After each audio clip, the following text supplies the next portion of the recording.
The studio lights beamed down with the comfortable warmth of a midday sun, casting a familiar golden hue across the glossy table of the view. The audience, a sea of excited faces, clapped and whooped as the camera panned toward the stage. The music faded, and the ladies of the view smiled brightly at the camera. Joy Behar, always the voice that cuts through the noise with her trademark sass, leaned forward and beamed as she began the segment with her usual cheeky wit.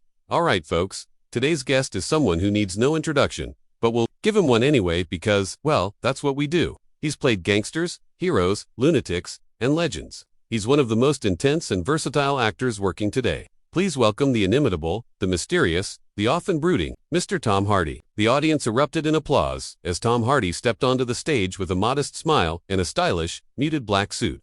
His charisma was low-key, simmering just under the surface. He didn't wave dramatically, didn't seek the spotlight. He just nodded appreciatively and shook hands with each co-host as he took his seat at the curved table. For the first few minutes, everything was cordial, smooth, even funny. Whoopi Goldberg made a sly comment about his infamous Bane voice, prompting Tom to do a quick, distorted impression that had the audience roaring. Sonny Hostin asked about his upcoming film, to which Hardy responded with his usual brevity, giving small insights into the character without giving too much away. Even Joy kept it playful at first, joking about how she had to Google Translate half of his movies to understand what he was mumbling. Tom chuckled and nodded. Yeah, I do tend to mumble. Occupational hazard, I guess. The panel laughed along, and the atmosphere felt breezy. But then Joy leaned in slightly, her voice taking on a more inquisitive tone, one that viewers of the show knew often signaled the shift from celebrity promotion to personal probing. So Tom, she began, adjusting her glasses, you've played a lot of tough guys with anger issues, guys with a lot of internal conflict. Some people say those roles are easy for you because, well, there's a rumor you've got a bit of a temper yourself. Any truth to that? Tom's smile faltered, just slightly.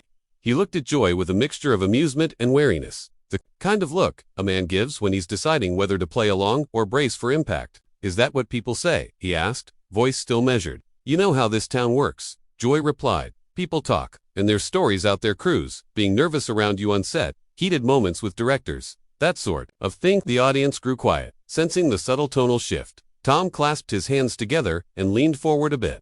I think if you asked anyone who's actually worked with me long-term, they'd tell you I care deeply about my work. Sometimes that intensity gets mistaken for something else. There was a brief pause. Sure, but intensity can turn into something else, right?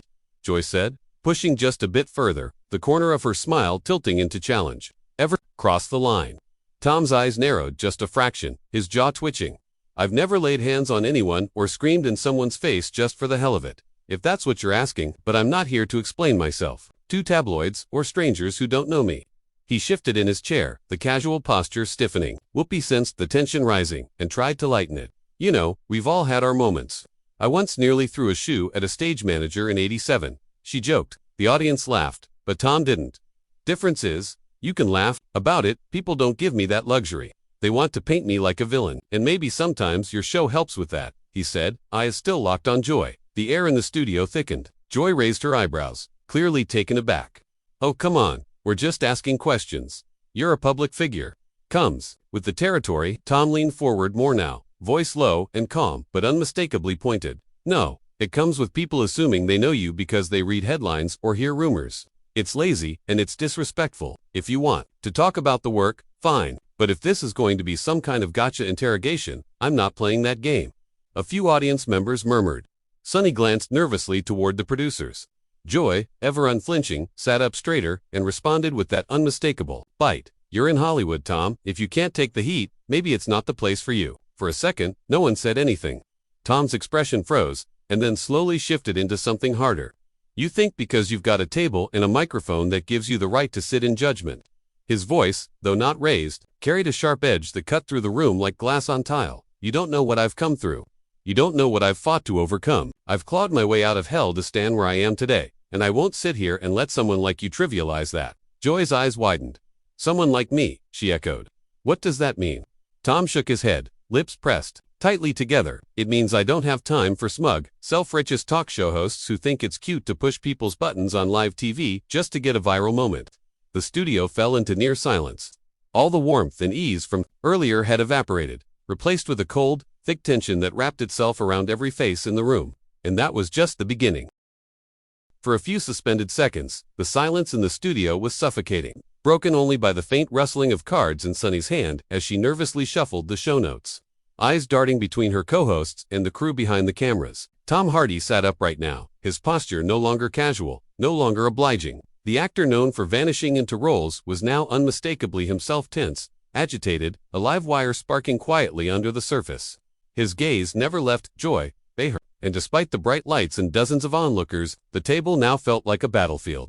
Joy holding her own with that trademark raised brow and locked smile that masked contempt with civility. "I don't know why you're getting so defensive," she said coolly, placing her palms flat on the desk. "This isn't the Spanish Inquisition, Tom, it's a talk show. People come here to open up, not to have a meltdown." Tom gave a bitter half-laugh, the kind that didn't reach his eyes. "Right, open up so you can slice them open on live TV, with a smile on your face. That's what this is. You dress it up as curiosity, as journalistic honesty, but all it is performance. You want me to crack so your audience can have a moment to tweet about." The camera cut briefly to the audience, which now sat mostly frozen, their cheers and claps a distant memory, replaced by uncertain murmurs and shifty eyes. Whoopi, ever the moderator, leaned forward again, trying once more to rescue the tone before it derailed completely. All right, let's bring it back a notch, guys," she said, gesturing lightly with her hands. "Nobody here wants a war. Tom, we respect your work, and I think Joy was just trying to dig a little deeper, like we do with all our guests." But Tom's jaw was clenched now, his hands flexing on the table. "No, Whoopi, you might not, but she does. She's got her questions written out, her little traps, her headlines already drafted before I even sat down." Joy laughed sharply then, no longer hiding her irritation. "Give me a break. You want to talk about performance. You're the one playing the brooding martyr card like it's part of your next role. You come here, accept the invite, accept the exposure, then act offended when we ask something real. Which is it, Tom? Are you the tortured genius, or just another fragile actor who can't handle a little heat?" The words echoed with venom, slicing through the heavy air. Tom stood up slowly, deliberately, his tall frame casting a long shadow. Across the desk, he adjusted the mic on his jacket, eyes locked on Joy's with a quiet fury that threatened to boil over. "I came here to talk about a film I spent 2 years of my life making. I didn't come here to be psychoanalyzed by a comedian with a superiority complex." The audience gasped. Sunny whispered, "Oh my God," just barely audible as the boom mic caught it. Joy stood too, now equally fired up. "Then maybe you should have stayed home. Tom, if you can't handle a couple of honest questions without throwing a tantrum, you've got no business promoting anything." That did it. Tom ripped off his mic and placed it firmly on the table with a loud clack, then turned to Whoopi. "Thanks for the invite," he said curtly, "but I'm done here." Without waiting for anyone to speak, he turned and strode off stage, ignoring the producers waving their arms, the camera crew scrambling to cut to commercial, and the stunned silence that had overtaken the entire studio. The audience, unsure whether to clap or stay quiet, offered a few hesitant gasps as he disappeared behind the curtains. Joy stood there for a moment, her breath heavy, staring at the space where Tom had just been. Whoopi leaned toward her mic, clearing her throat. "Well, that was something," she said flatly. Sunny tried to laugh but failed, her voice catching in her throat. Joy finally sat back down, muttering into her mic. "You invite a man like that, you get what you get." The screen briefly flashed to a promotional image of Tom's new film before cutting abruptly to commercial. No music, no laughter, just the stark black transition that signaled a moment the producers hadn't planned for, a moment they knew was already going viral. Backstage, Tom walked quickly, breathing heavily, brushing past assistants trying to stop him. One tried to hand him a water bottle, another offered to call his publicist. He didn't respond.